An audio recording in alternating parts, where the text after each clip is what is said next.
Welcome back to MVM. Today we are going to take a look at the new game Freedom 5, which is coming soon from both Greater Than Games and Arcane Wonders. This is a collaborative effort that's going to bring the world of Sentinels of the Multiverse to your board game table. Now this game borrows a lot of the aspects you know and love from the old card game, but brings an entirely new dimension to it. You're going to be taking on the role of heroes, just like in the basic game, and you're going to be playing through this cooperatively. But the way the game actually plays is very different. In fact, you're going to see a lot of components and a board set up here in front of us. But it's still true to the core of what makes Sentinels great. In fact, you're even going to be playing through comic books, so they really maintained that theme through. Each one of these comic books is a scenario that you're going to play, and is going to actually change the way the game both plays and sets up. Yeah, and with these comic books, you're either going to choose a scenario of your choice and play freely, or you can start at the beginning and play through the entire campaign. So first, obviously, we're going to have to set up the game. We've got a couple of boards here that are going to go by each other. We've got a bunch of different decks that are going to go into their respective places. We have a slew of henchmen out on the board, which all go in places corresponding to their color on each location. And of course, you're going to bring out Baron Blade into his respective location with his mobile defense platform. Yeah, that's right. Every one of these scenarios is going to bring you a different mastermind to play. Like Kira said, Baron Blade with his defense platform. But in addition, you're also going to have a slew of regular villains that are going to come out on the board and assist with these henchmen. You notice that each one of these villains has a colored base that corresponds to a different color of henchmen. So not only do you have to deal with the mastermind, you have to deal with the villains running around the board as well. And each one of these scenario packs comes in an envelope. You're going to be bringing out new content all the time, including new masterminds to face off against. On top of that, you also have mastermind tokens out on the board, which are going to trigger other things throughout the game. Yeah, and the scenario is going to tell you where to place all these tokens, where the villain starts, and everything like that. And then each player is going to choose a hero to play, and they're going to take their little hero board and place it in front of them. And of course, these are kind of double-sided. You have one side that just gives you a little flavor of the hero, and then your actual playboard. Every hero has their own unique components, their unique miniatures, their unique decks, and it tells you on the board how to actually set up your hero and which cards to grab, and even where your hero starts out on the board. Right, and our heroes are all in these wonderful miniatures, seeing all these great characters come to life in these beautifully designed miniatures. We're going to put them out in our locations, which are our home bases. Yep. In addition, each hero is going to have their own card. And this is a double-sided card. One card is for their private life, and one card is for their hero life. And you're going to be able to switch between these back and forth over the course of the game to take different actions. Every character is going to come out with a different number of special cards and justice cards, and you're going to draw a number of cards from your deck to make up your starting hand. Now, all of this can be modified by the scenario. In fact, this scenario has us starting with an extra special card, and you're going to gather any hero-specific components. Like Legacy starts with an extra die even that he gets to roll, and you have a variety of personal tasks that you can try to achieve during the game when you're in your private life side.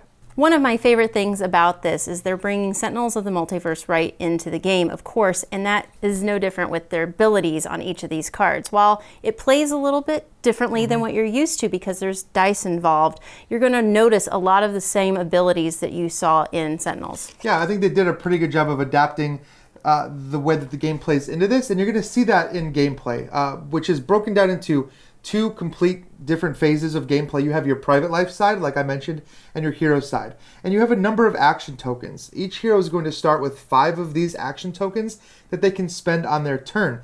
Now the key is you have to decide if you want to spend these doing private life actions or hero actions. And these are all kind of listed out on your board. And the thing is, you don't have to switch from private life or hero life. You can stay in one or the other. Of course, you'll get attacked if you're in hero form. Now, these actions are going to allow you to interact with the board in different ways. You're going to be able to spend your action tokens to move, and you'll notice these white lines which connect these different locations. You're going to use them to fight henchmen, and we'll talk about how combat works in a second. You're going to be able to interact with all these different tokens. You have the scheme tokens, which are going to have a specific effect based on the scenario book. You have some villain tokens. You also have bystander tokens that you can come out and rescue. There's a number of those seated out on the board, and every time you rescue one, you're going to get a bystander card that shows you who you rescued, and it's going to give you some kind of reward.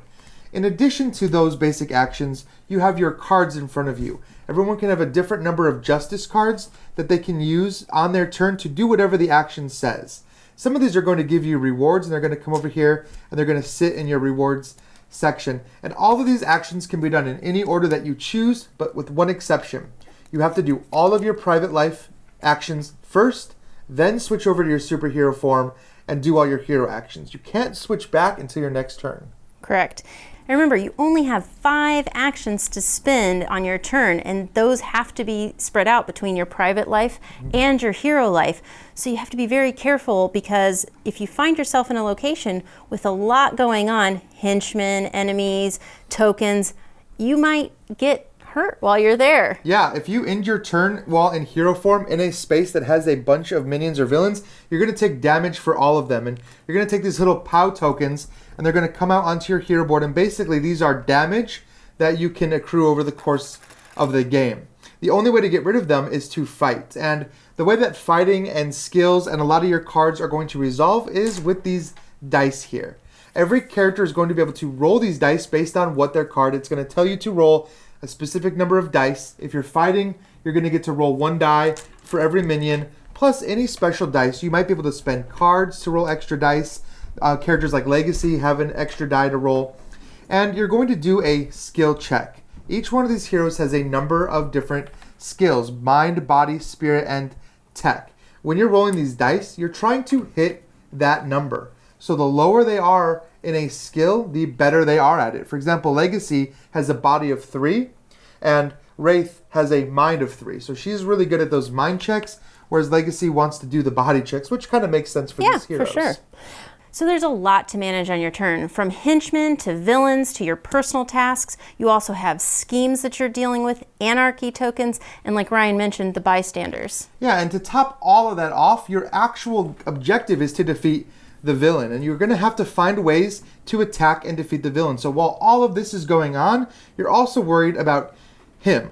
In this case, he cannot even be attacked or defeated until his mobile defense platform is defeated first. So there's a lot, like you said, that you have to manage. I mean, this is not necessarily an easy game as far as planning out your turns and trying to figure out what you want to do every turn. Now, it's fairly easy to teach and play, but you're going to be faced with a lot of decisions, because here is the kicker. When your turn is over, then the mastermind gets to take a turn as well. And the actions that they take are going to be determined by the scenario book. It's actually going to tell you what to do, but usually they involve drawing a scheme card. And these scheme cards are not good. In fact, every one of these scheme cards is going to add more henchmen to the board. Now, you're going to get a little bit of a pandemic vibe here, because every time you have to put a henchman at the location, you're going to look at it first. And if there are already 3 henchmen, for an example right here, if I was to place another yellow henchman here and can't because there's already 3, I'm going to take this henchman, put it on the mastermind. It now becomes a supporter of his. And then I'm going to place 1 henchman in every adjacent location. So that's definitely gonna ring up those pandemic vibes, but that's why you need to maintain that population control, because you do not want these minions to build up like that.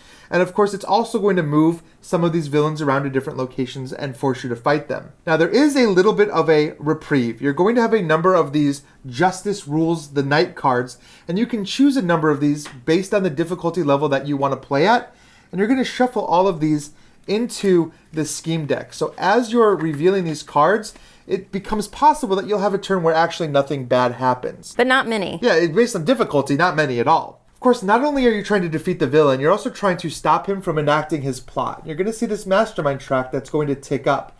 Every time you reach one of these plot tokens here, something bad is going to happen based on the scenario. Of course, always bad. These villains aren't out here to help you, so you're going to be bringing new things onto the board. You're going to be cascading the difficulty, and you may even potentially be flipping these villains over to their other side, which makes them even more powerful and gives them some new abilities that they will do on their turn. So how does the game end? Either you're defeated, the mastermind is defeated, or the scenario conditions have been met. Yeah, there are some specific scenarios that might have you wanting to complete other objectives, and also it's going to tell you on the mastermind track what happens when you reach that final plot point.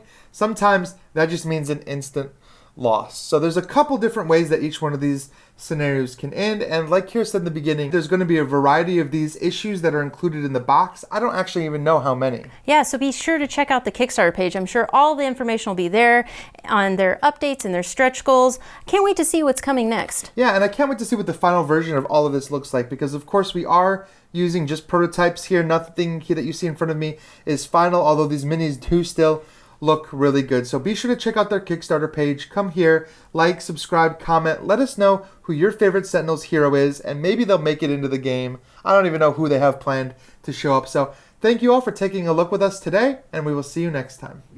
Hey everyone, if you guys enjoyed this video, please consider dinging the old bell below. That is going to help notify you of new videos that are uploaded to our channel. And as always, give us a like, subscribe to our channel, and please consider watching all of our videos, one of which you can see right here to my left.